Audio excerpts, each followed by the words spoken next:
Hey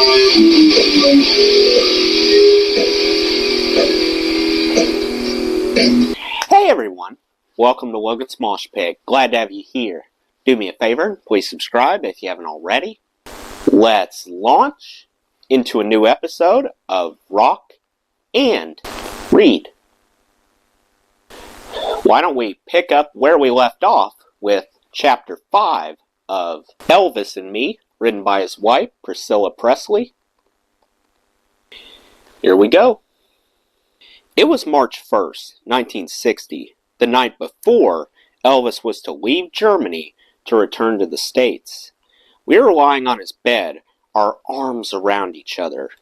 I was in a state of complete despair. "Oh, Elvis," I said, "I just wish there was some way you could take me with you. I just can't stand the thought of life without you. I love you so much." I began sobbing, my anguish overcoming my control. "Shh, baby," Elvis whispered. "Try to calm down. There's nothing we can do."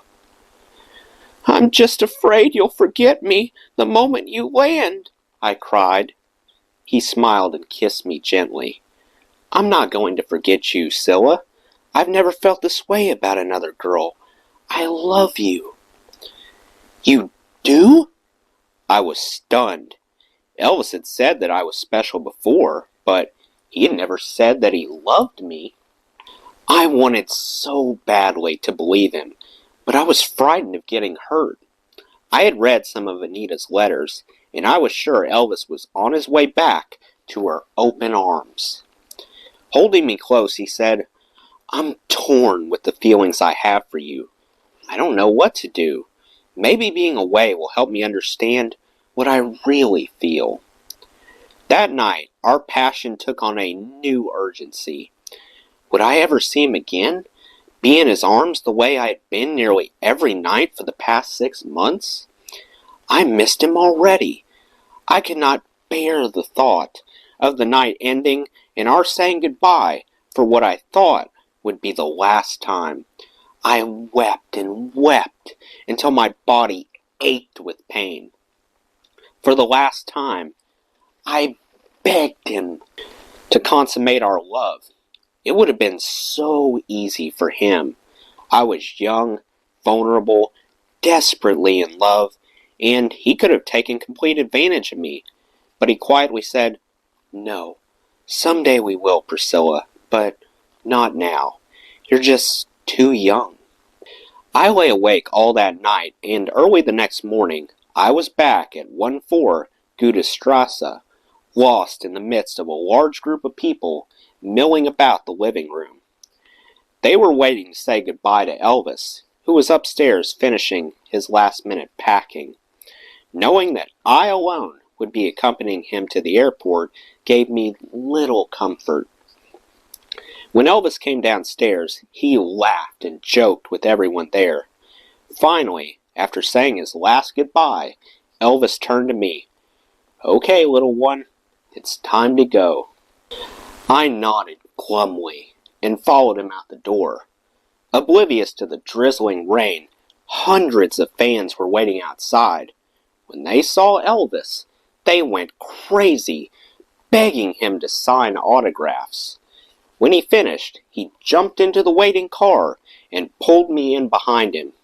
As the door slammed, the driver accelerated, and we sped toward the airport. We rode for a long while in silence, both of us lost in thought. Elvis was gazing out the window, frowning over the falling rain. "I know it's not going to be easy for you to go back to being a schoolgirl again after being with me, Scylla, but you've got to. I don't want you to be sitting around moping after I leave, little one." I started to protest, but he silenced me. "Try to have a good time. Write to me every chance you get. I'll look forward to your letters. Get pink stationery. Address them to Joe. That way, I'll know they're from you. I want you to promise me you'll stay the way you are, untouched as I left you." "I will," I promised. "I'll look for you from the top of the ramp. I don't want to see a sad face. Give me a little smile. I'll take that with me. Then, handing me his combat jacket and the sergeant's stripes he had recently been awarded, he said, I want you to have these. It shows you belong to me.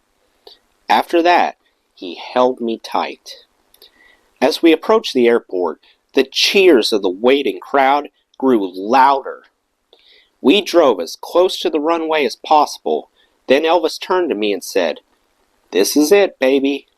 We got out as cameras flashed, reporters shouted, and screaming fans pressed toward us. Elvis held my hand and walked across the runway apron until the guard, who was there to escort Elvis to the plane, stopped me from going further. Elvis gave me a brief hug and whispered, Don't worry, I'll call you when I get home, baby. Promise. I nodded, but before I could answer, we were pulled apart as the crowd rushed in. I was swept away by hundreds of fans, pushing and pulling, trying to get to him. I cried, Elvis! But he never heard me. He ran up the boarding steps. Then he turned and waved to the crowd, his eyes searching for me. I waved frantically, as did hundreds of other fans, yet he found me, and for one more brief moment, our eyes locked. Then he disappeared, just like that. My parents came to the airport to drive me back to Wiesbaden. During the long ride, I was silent. Well, that's the end of a very sad Chapter 5. Let me know what you thought of this chapter in the comments below. That does it for today's video, guys. I hope you enjoyed. Make sure to like, comment, and subscribe if you haven't already. I really appreciate the support. I'll see you next time. Till then, rock on.